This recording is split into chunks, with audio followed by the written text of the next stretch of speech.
Hello friends, welcome back to English Classes Online.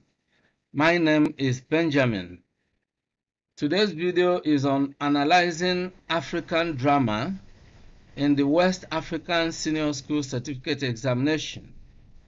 And our focus in today's episode is on The Lion and the Jewel by Wole Soyinka.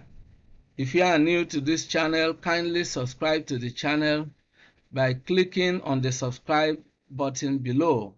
Click on the bell icon as well so that whenever a new video is uploaded on the channel, you will be notified instantly.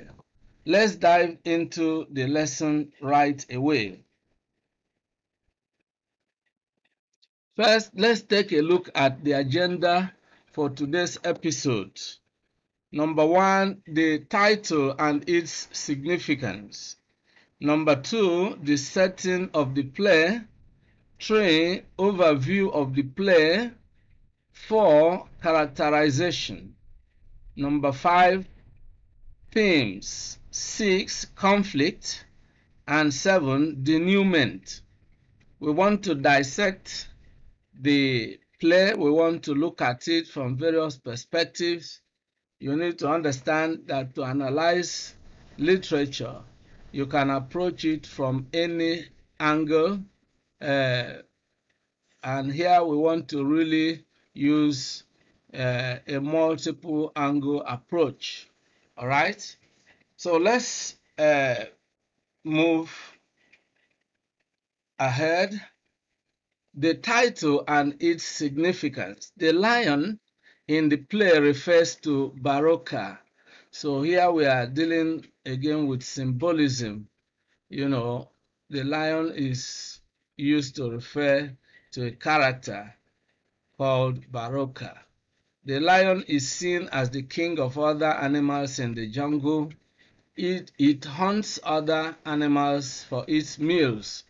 Like a lion, Baroka occupies a position of authority as the village head, and he uses his power and influence to hunt for beautiful women and bring them in as wives. Sidi represents the jewel in the play because of her stunning beauty. Her unparalleled beauty brings her to limelight when a magazine publishes her photos to showcase her beauty. Thus, she becomes a center of attraction. Baroka's interest in her then goes beyond love for a woman. He desires to bring her under his authority and therefore bring her popularity and rising influence in the village under his control.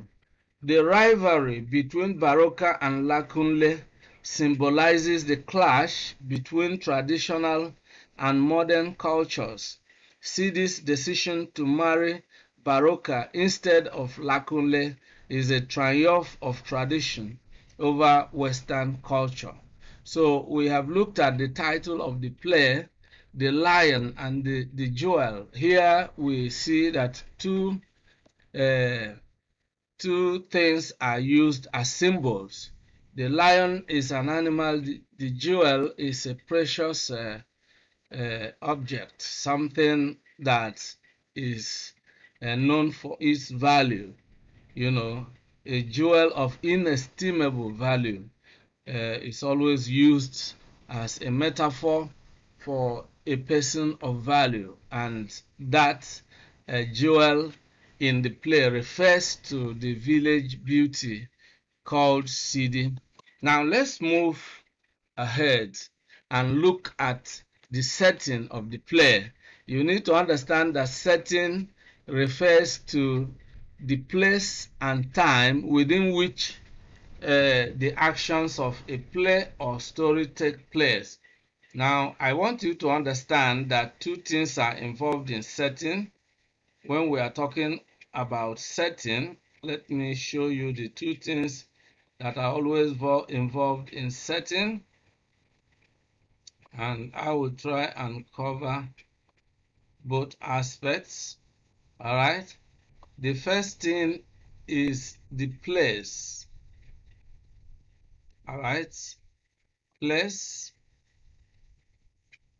All right, okay, let me try and see.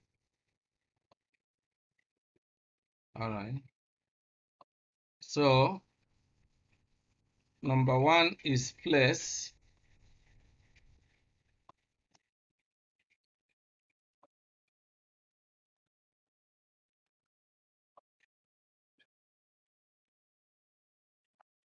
Yeah, so then the second thing is time.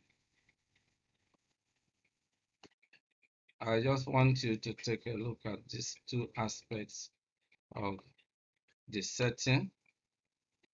In literature, whenever we talk about setting, we are referring to these two things. And that shows us the two types of setting. Place refers to the spatial and time refers to the temporal. Now, the place has to do with the physical location, the geographical location of the place, and then of the play. In this case, we are zeroing in on the play. Then the time refers to not just the physical time in terms of the year or the month or the week or the day and so on, but it refers to the period in history, but even more importantly, the socio-cultural, background, or the socio-economic background, but most importantly, the socio-cultural background of the play, you know. So that is what a setting specifically refers to here. Now, the play is set in a Nigerian village called Illunjire. I hope I got that pronunciation correctly. Illunjire. Right. Now, Illunjire is a Yoruba word for a particular place. Illunjire is used to depict a socio-cultural environment where polygamy is the prevailing custom, and a woman and women rather are made to accept it as a normal situation. Illunjire is a typical African village, a community, a rural community where, civilization is just setting in gradually, all right? So that you also ought to know that The Lion and the Jewel by Wole Soyinka belongs to that aspect of drama or literature that is called post-colonial literature. Post-colonial in the sense that Nigeria as a country was under its colonial masters until the year 1960, when Nigeria got her independence, and the play, came after independence. There are some aspects of Nigerian literature that can be classified as pre-colonial, but this play belongs to the post-colonial literature. All right, so you can understand that this play is set in that period of Nigerian history. All right, so now this explains why Baroka can send Sadiku, his own wife, to persuade Sidi to become his new wife. So this has to do with tradition. All right, in the Yoruba culture, particularly, a man is permitted to marry many wives, just like, let me say, generally in the Nigerian culture, or by extent, of course, in the African culture, if you like. Polygamy is an acceptable aspect of the tradition and custom. All right. So Illunjire gives a picture of a male-dominated society where a man is pictured as the lion and women are seen as his prey. All right, so it is a society where women are their husband's object of entertainment. This is evident in the scene where Ailatu is performing. Ailatu is the uh, the youngest wife of the Baale of Baroka. Is performing her role of plucking her husband Baroka's armpit hair.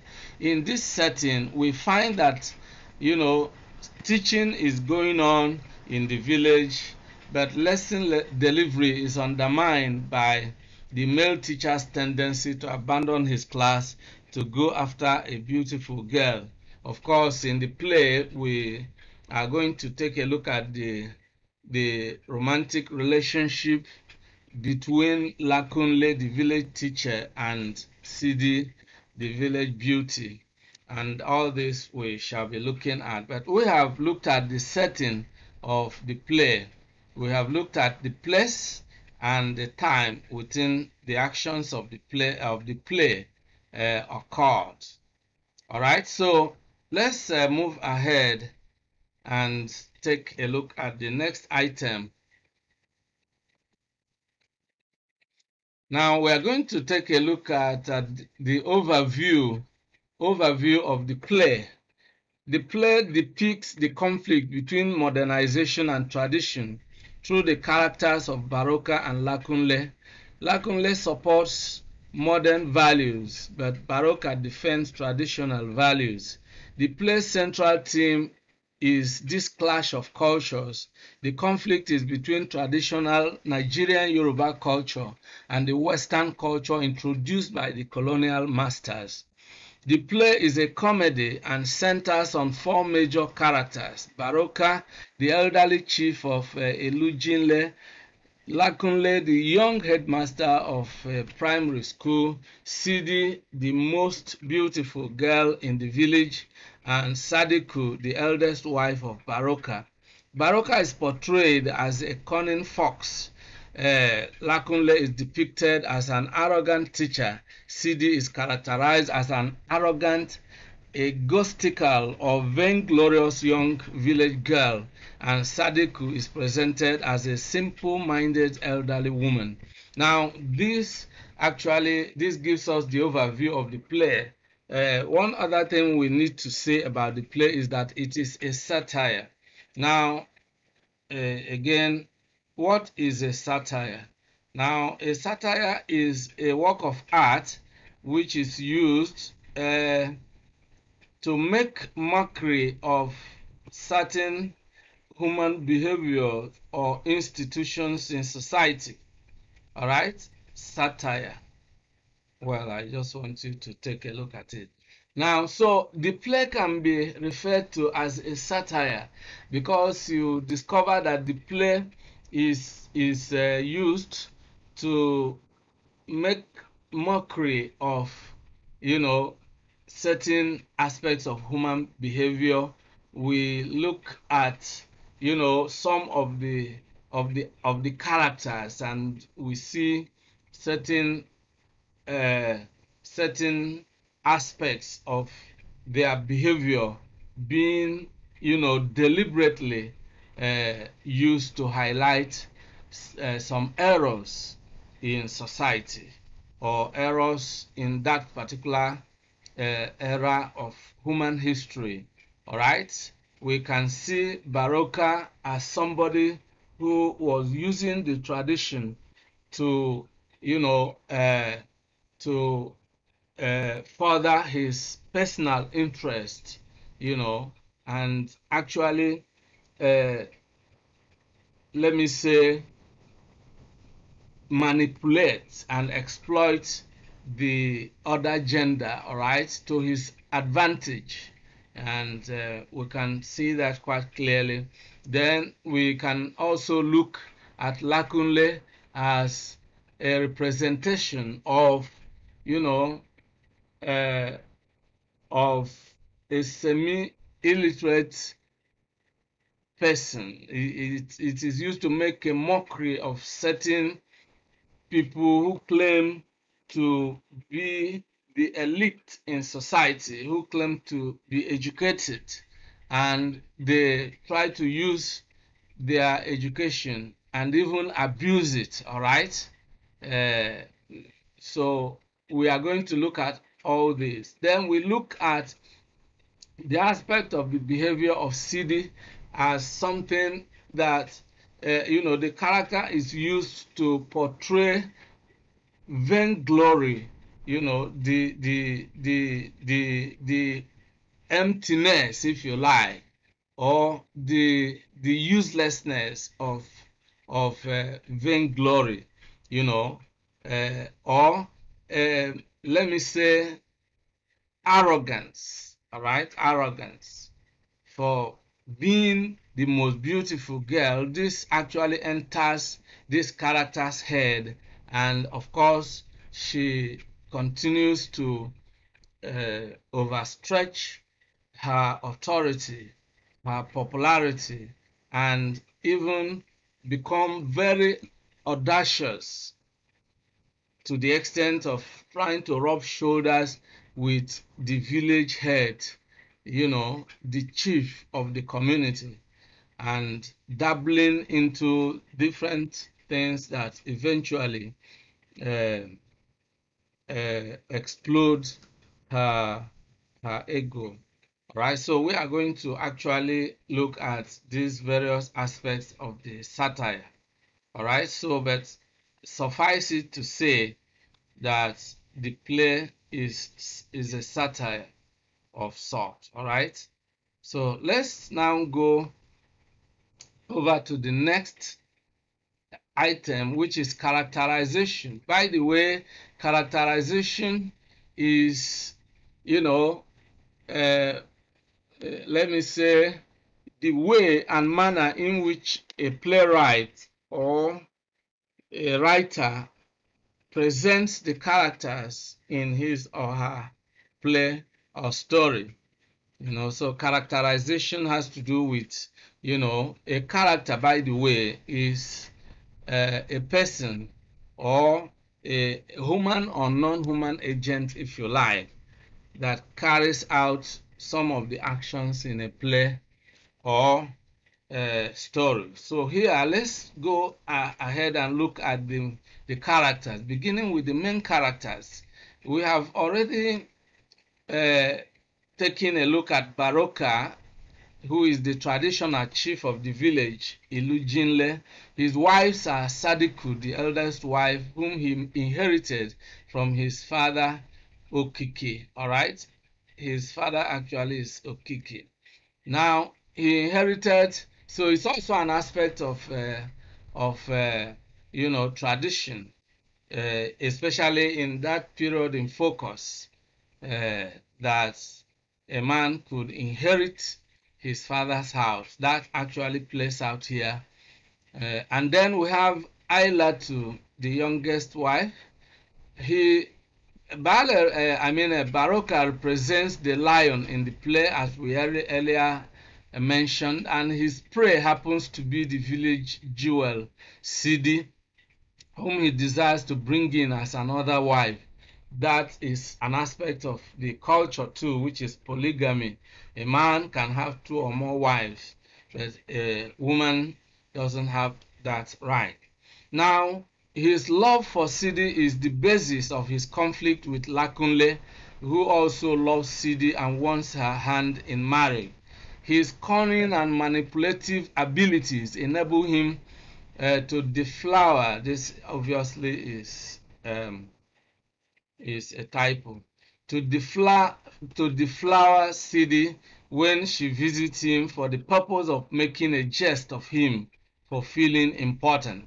All right, so you can understand aspects of the play. Of course, we already mentioned that the play is a comedy. It depicts its themes and uses presents action on a lighter note, and it injects doses of humor, all right, into the actions of the play. All right, so that is Baroka.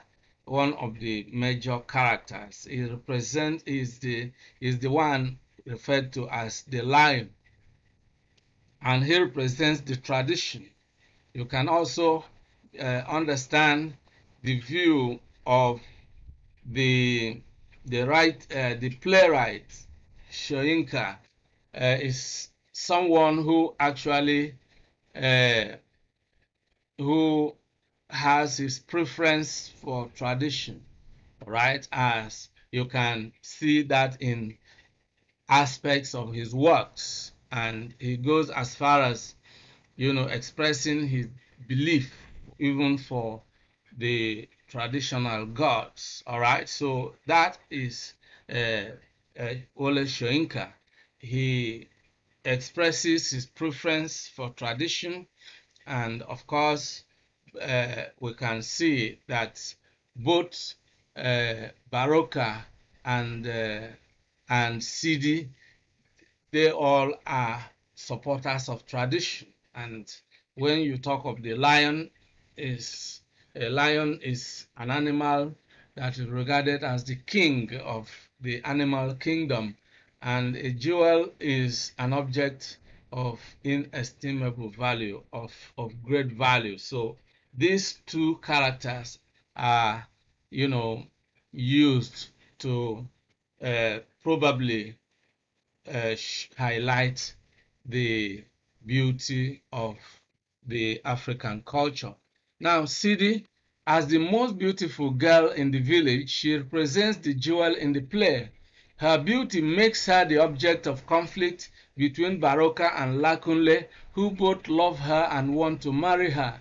She insists that Lakunle must pay her bride price if she wants to marry her. Of course, bride price is an acceptable aspect of the African traditional culture.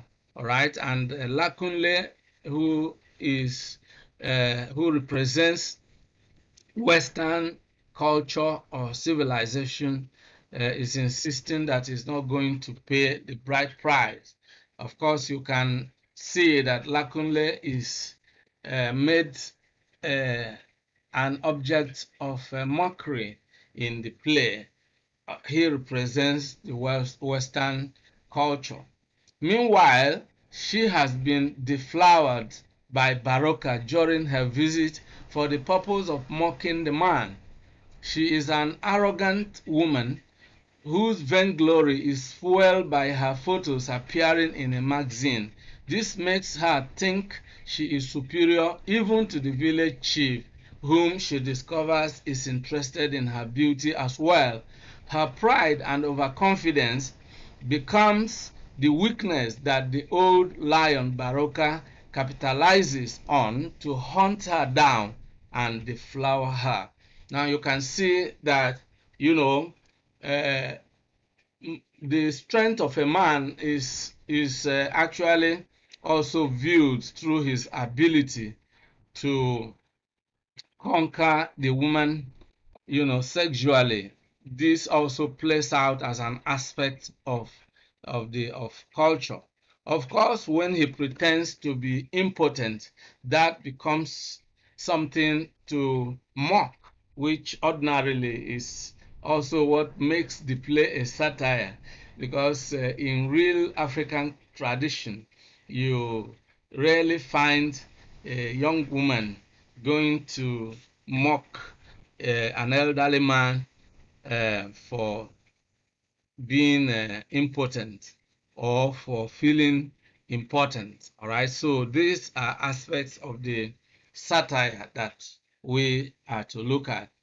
All right, so now the next character here is Ailatu. This is Baroka's youngest wife. She receives Baroka's respect and attention as the youngest wife, and this gives her the privilege to pluck his armpits. Now, this also is an aspect of the African culture, where the youngest wife, of course, when a man marries the first wife, two of them live together probably for some time, the woman gives birth to a number of children. Then the man now decides to marry a new wife who could probably be just a girl or a young woman. And when the man marries this new wife, the wife becomes the center of attraction, so that is a kind of position that women occupy in a polygamous home. Isla to occupies this position, the position of the youngest wife. Don't forget that by the time the youngest wife is receiving the man's respect and attention and love, then you begin to ask yourself, what is the position of the other woman, the first woman? Of course, that also will give you a picture of how women are treated in this culture. Now, the next character we look at here is Sadiku. This is Baroka's eldest wife, whom he inherited from his father Okiki. Sadiku is sent by her husband to seduce Sidi and persuade her to become Baroka's new wife. Again, you begin to look at a male-dominated society, and a society and a culture in which the man's how do I put it? The man's tendency to go for other women is legitimized by tradition and custom. And this explains why the man can even send his eldest wife. The eldest wife, of course, understands that it is a role she has to play. For her to present herself as a good wife in the society, she has to support her husband in getting new wives. Of course, that loyalty is expected from her. So that Sadiku is the character that represents, this aspect of the culture. Then Lakunle is a poor village teacher who shows love for Sidi and wants to marry her. His idea of civilization or modernization makes him refuse to pay Sidi's bride price, which leads to his inability to marry her. So, of course, this is the satirical aspect of the play as well, because you discover that Lakunle overdoes, let's say, he goes to the extreme, to showcase his knowledge of civilization, and even his abuse of the language, the English language, how he manipulates the English language and breaks the rules of grammar just in order to impress the other people in the village, who obviously won't find out that he is committing grammatical errors in the first place. Now, so that is Lakunle for you. As a teacher, his negligence of duty is evident in his tendency to abandon his class in order to woo Sidi. His conflict with Baroka is based on the fact that both of them are competing for Sidi's love and attention. So that actually is the character Lakunle in this particular play. He occupies a prominent position in this play as a representation of the Western value which he cherishes and supports. All right, then the next character here is Okiki. This is Baroka's father, who married Sadiku but was unable to deflower her. Baroka eventually inherits Sadiku from his father, and she becomes his first wife. All right, so you can also begin to understand the place of virginity and chastity in this culture. We shall look at all this when we examine the themes of this play. Now, yes, let's. This brings us to the themes right away. You need to understand that the word theme refers to the main idea expressed in a work of art. A theme is always a universal idea, something that highlights an aspect of human experience and conveys a kind of message to uh, the audience. All right, something you can learn. Normally, when you read or watch a play or read a novel, and someone asks you what is it about, you are likely to talk about the themes. So the theme is what the play is about, the ideas, the expressed, the kind of human lessons that this particular work of art teaches. Now, the first one is Clash of Cultures. The play is about the clash between the Yoruba tradition and by extension African tradition and Western civilization. Don't forget that the play is set in a Nigerian village called Illunjire, and Nigeria has been under colonial the British colonial masters until 1960, and this is a post-colonial drama, post-colonial play. On one hand, Baroka, the village chief, represents the tradition as he is the custodian of the traditional values of Yoruba community. He is known as the Baale, the head of the village. On the other hand, Lakunle, a village teacher, represents Western civilization, which he cherishes and tries to teach and establish in his community. His desire to turn the village into a modern city by constructing a road linking the village to town is evident. He is against Baroka's action of preventing a railroad bridge that should have been built through the village. We find that Baroka has to bribe the engineer or the person handling the work so that the rail bridge does not pass through the village. Now, this clash of culture is also noticeable in the clash of interest between these two characters. Both of them want to marry Sidi, the village beauty. Lakunle opposes tradition by wanting to marry her without bride price. Baroka, on the other hand, is willing to adhere to the tradition by paying the bride price. Sidi's decision to marry Baroka is seen as the triumph of tradition over Western culture. I earlier mentioned that Wole Soyinka, as a playwright, is a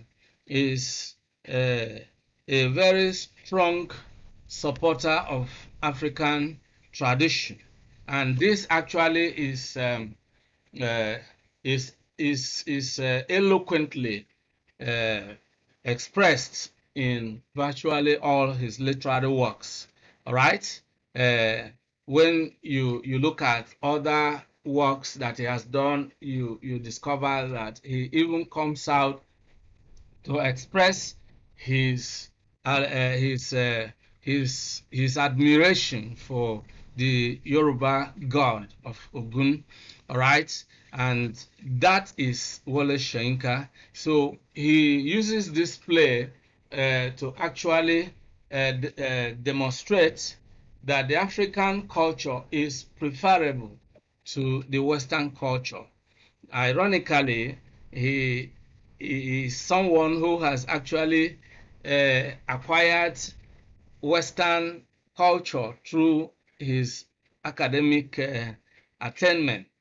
By the way, he's a professor of African literature, and he has won the Nobel Prize. So that is Wole Soyinka. All right, so let's go to other themes. All right. Now, the second theme we are to look at here is virginity. Sidi is portrayed as a woman of value and honor, the jewel, not only because of her beauty, but also because of her virginity. At the time we meet her in this play, she is a virgin. When she loses her virginity to the old Baroka, she has the option of getting married to Lakunle, but she eventually rejects Lakunle's proposal and marries Baroka because it is against the custom for her to marry another man except the one that had deflowered her. So virginity is an aspect of the culture.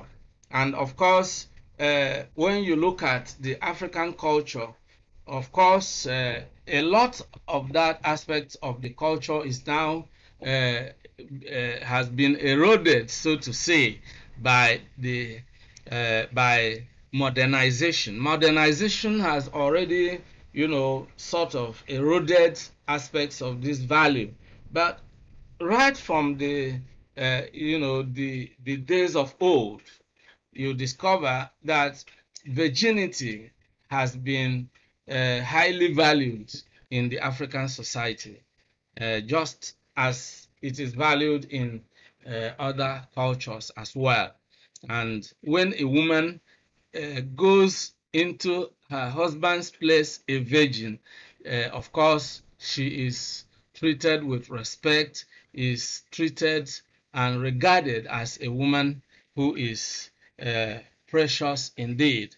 This plays out in the jewel, Sidi, but eventually when she loses her virginity, it's a thing of sadness to her, and that brings her into a state of predicament that she is torn between her her desire to get married to Lakunle and the custom that insists she has to marry the man that deflowered her. Eventually, she bows to the pressure of tradition and custom because she's thinking of how people will perceive her in society. If she agrees to marry Lakunle, she will be seen as a useless woman, a woman who is dishonorable, all right, so to say, and a woman who has just given herself like a cheap object to a man without uh, doing her parents and tradition the honor of her bride price being paid to her people. So because of this perception in society, she has to decline, you know, uh, Lakunle's proposal and accept that of Baroka. So virginity is an aspect of the culture that is portrayed in this play. The next theme is the theme of vanity. Of course, you understand what vanity means, all right?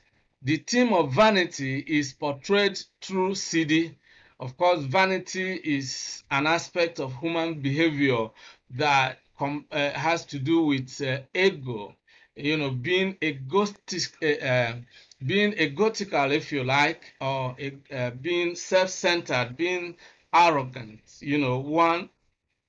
One's estimation of one's value is bloated, sort of. So that is vanity, and vanity in this play is portrayed through Sidi. She becomes arrogant and vainglorious. All right, so this is a typo here. Vainglorious in view of her beauty.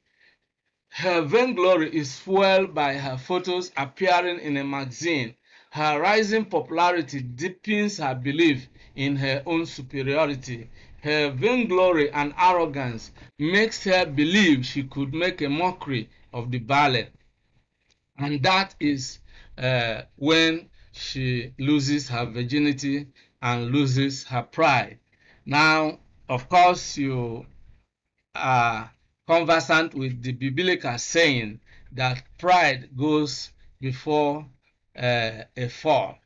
Her pride brings her to losing her virginity and finding herself in a kind of dilemma that she is forced to marry the elderly man and become the third wife. All right. Now, women's domination by men, that's another theme of the play, and this actually is evident in the play. The play raises the issue of women being dominated and oppressed by men in traditional African societies. The tradition permits men to marry as many wives as they desire, whereas the same tradition restricts women to only one husband. The fact that Baroka can send his wife Sadiku to persuade Sidi to become his third wife shows how women are viewed and treated by men in this society. The episode in the play where Baroka's youngest wife Ailatu is plucking his armpit hair is used to dramatize the situation where women become objects of entertainment for their husbands. Now, in various, pre and post-colonial literary works, you will see this actually playing out, the woman's domination by the man. So, gender inequality is portrayed in this play, and it has always been so, and the agitation is on even right now that women ought to take an equal position with men. Well, this is an issue that has been controversial.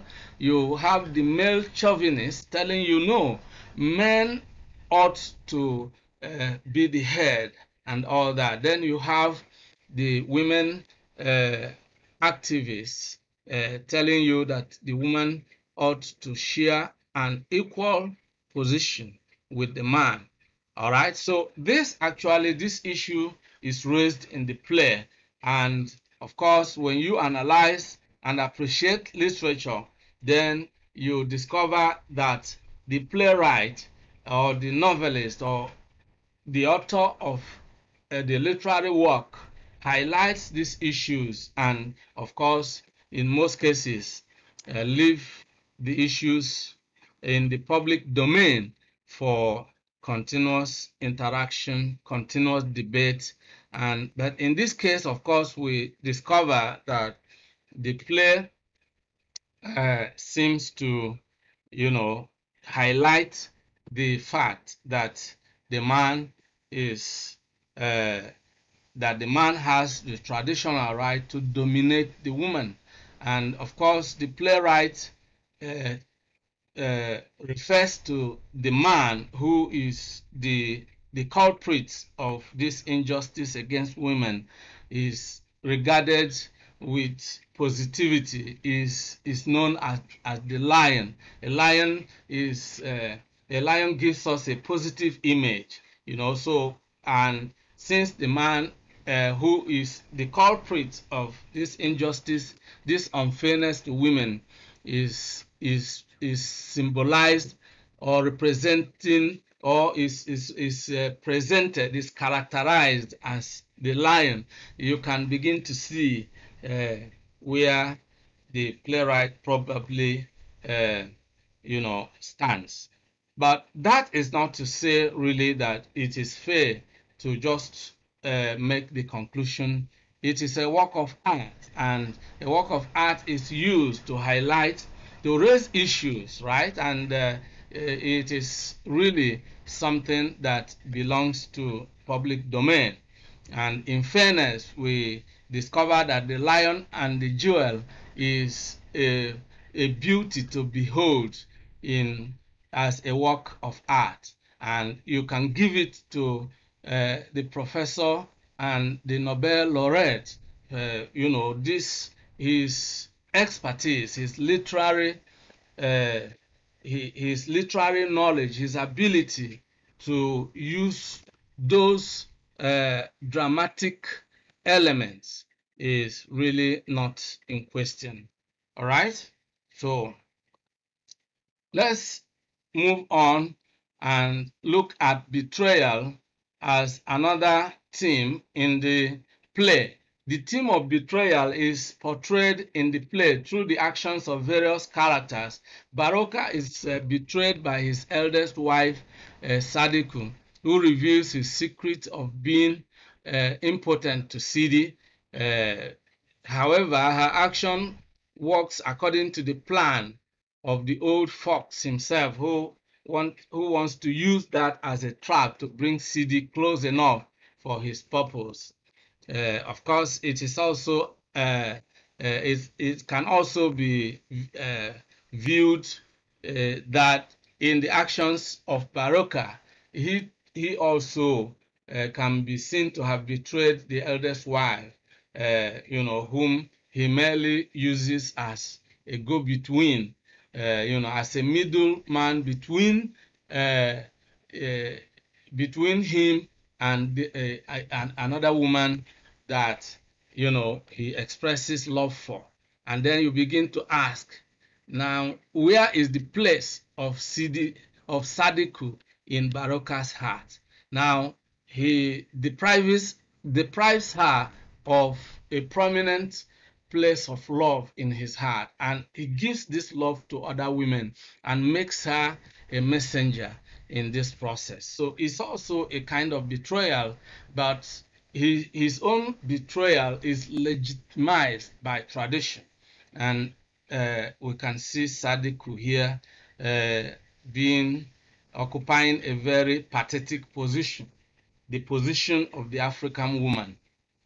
Now, Lakunle was eventually betrayed by Sidi, whom he has shown so much love and whom he has made up his mind to marry, even after she has been defiled by another man. It is also obvious that the actions of people like Lakunle in abandoning the tradition of their people is seen as a betrayal by the villagers, which is why also Sidi makes a mockery of some of his action. All right, especially his refusal to pay bride price is also seen as a betrayal of the tradition of his people. Sidi is also betrayed by Lakunle in a way. After all, he refuses to pay her bride price, which means that if she goes ahead to marry him, she, Sidi, will be seen as a useless woman who has thrown her honor away as far as the custom of her people is concerned. So that actually we can find betrayal, aspects of betrayal in this play. And by the way, you also see that the use of language in the play is something that should draw our attention to. Language is used as, a very powerful tool for manipulating and exploiting the other character. All right, so on the part of Lakunle, you see him using language in that way. All right, and when other characters use language too, such as Baroka, you see him using words, that are intended to deceive the other character and bring them into a kind of trap. So we see also the themes of deceit, the themes of the themes of deception also in the play. So, but there are some of the themes that we may not be able to really exhaustively or comprehensively discuss in this episode. All right. So the next, well, let's try and the next item we are going to look at is conflict. Well,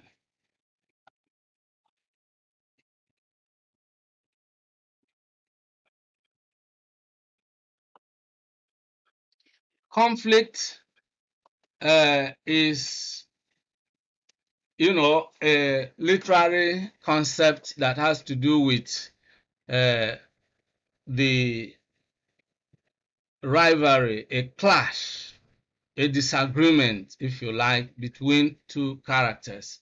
Sometimes conflicts may not be an open disagreement between characters. It could be a problem confronting the main character in a work of art. But conflict here takes the form of rivalry.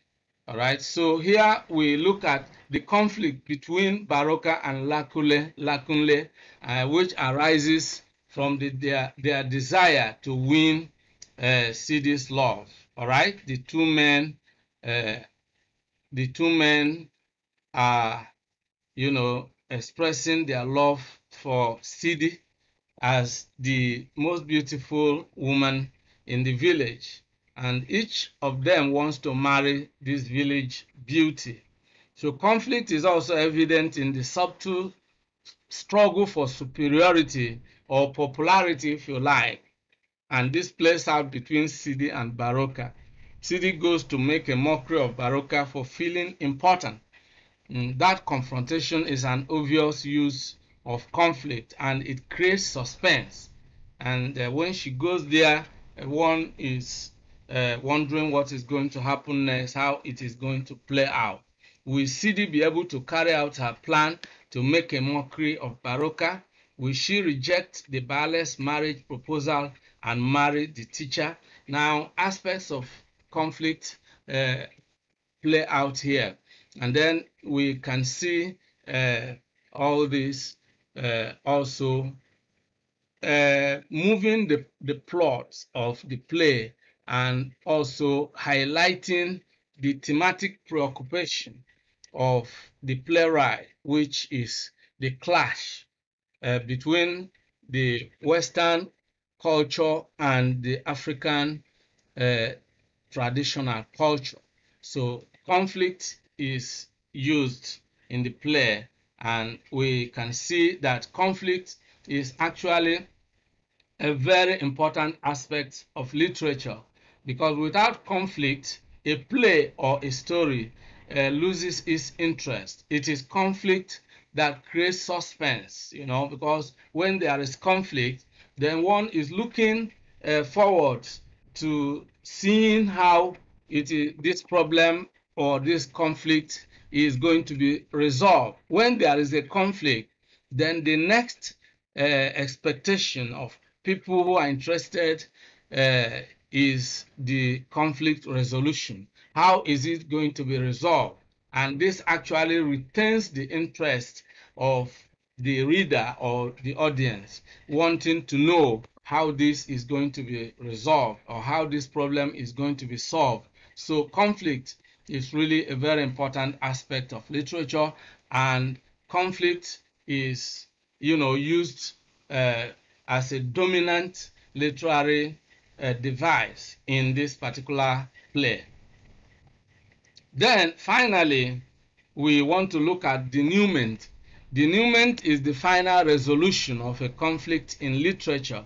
This can be seen in the play when Sidi eventually decides to marry Baroka and Lakunle turns his attention to another girl. Now the play rises to its climax.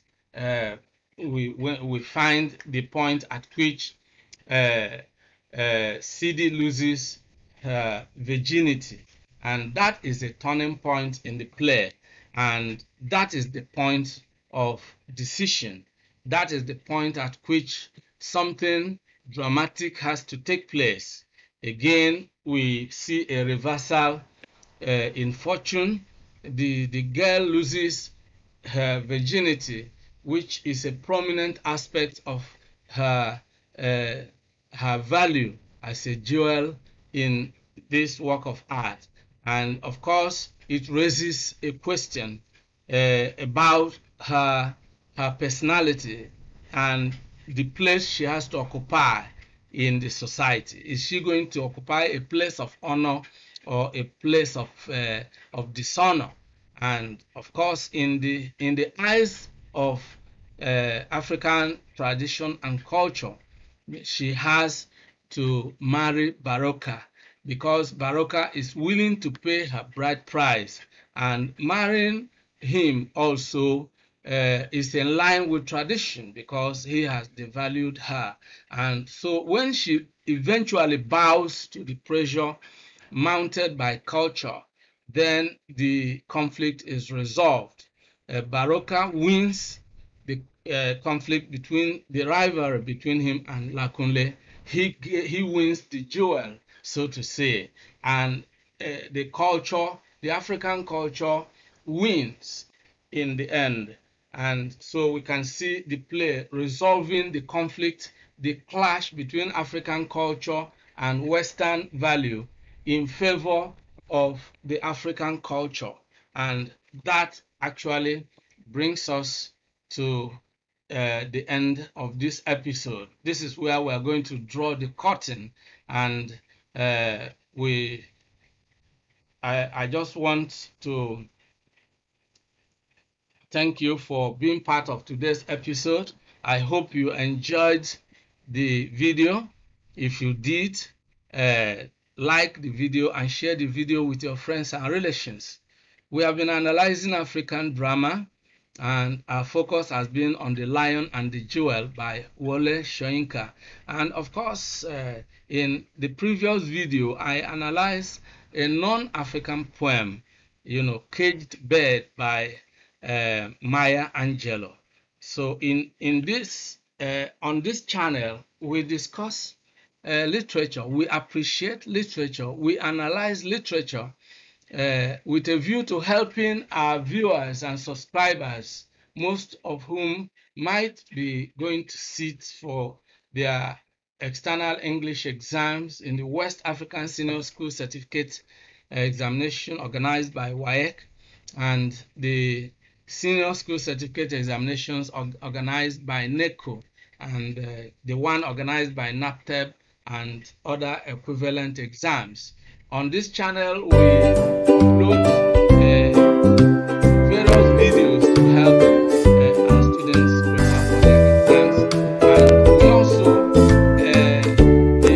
we provide value on this channel to those who are interested in making money online. We discuss content creation, we discuss digital marketing, we discuss internet marketing, how to start an online business. We discuss ideas that will help all those who are interested in making money online. So we are combining language teaching with content creation on this channel, and these two aspects happen to be our areas of specialization. If you are interested in videos like this, make sure you subscribe to this channel, and make sure you click on the bell icon so that whenever a new video is uploaded, in fact when the next video goes live on this channel, you will be the first to be notified, and you will have free access to all the videos we upload on this channel. If you are interested in looking for related videos, you can take a look at the description below, and you will find links to various videos you might be interested in. If you have any questions, any concerns, any suggestions, you can leave them in the comments below. I want to thank you once again for your support for this channel. This channel has crossed the 1,000 subscribers mark, and it is really as a result of your support. So I want to thank you for supporting the channel, and I want to urge you to share this video with your friends and relations, and continue to support this channel. And I promise that I will always give value. All that I do in this channel is to ensure that I give value to all our highly esteemed subscribers and viewers. So I look forward to seeing you in the next video. Bye bye for now, and remain blessed.